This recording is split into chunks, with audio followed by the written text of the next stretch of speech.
tech and tech investing is male dominated. You know, if you look on the investor side, it's probably about 1, at most 3% of tech investors are women. And then if you look on the entrepreneurial side, it's probably less than 5% are female CEOs. And then if you include the whole management team, it might float up above 10% are females. So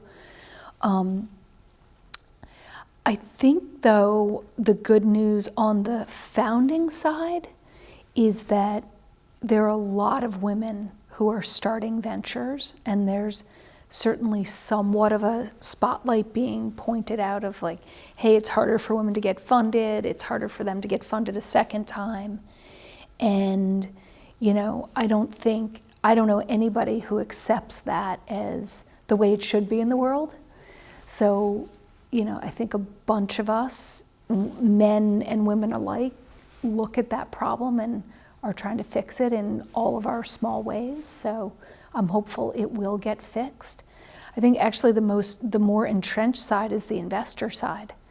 And there's a bunch of research that says if you don't have female investors, it is much harder for female entrepreneurs to get funded and stay funded. So if you kind of look at an underlying problem to fix, that would be certainly one, is how to attract more women to venture capital and keep them there.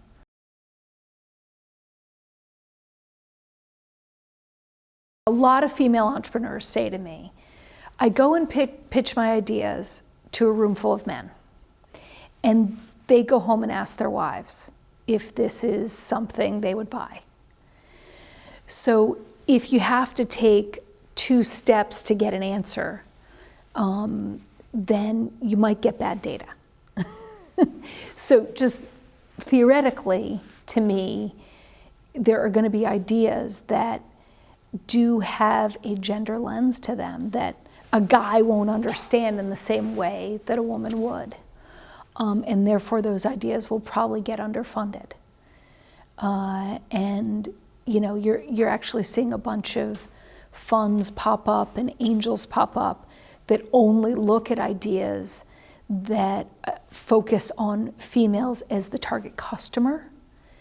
And that doesn't mean that all the entrepreneurs are women, but that the target customer is women, and that they're kind of looking and investing just in things like that. So, you know, there is a vacuum. There is a dearth of capital for women and for kind of women-focused ventures, but I see lots of signs that over the years that will get fixed, because people know it's crazy. Women control, 80% of buying decisions. Like, just stick that in your head and think like, well, why would we not ask women what to invest into? You know, it doesn't make any sense.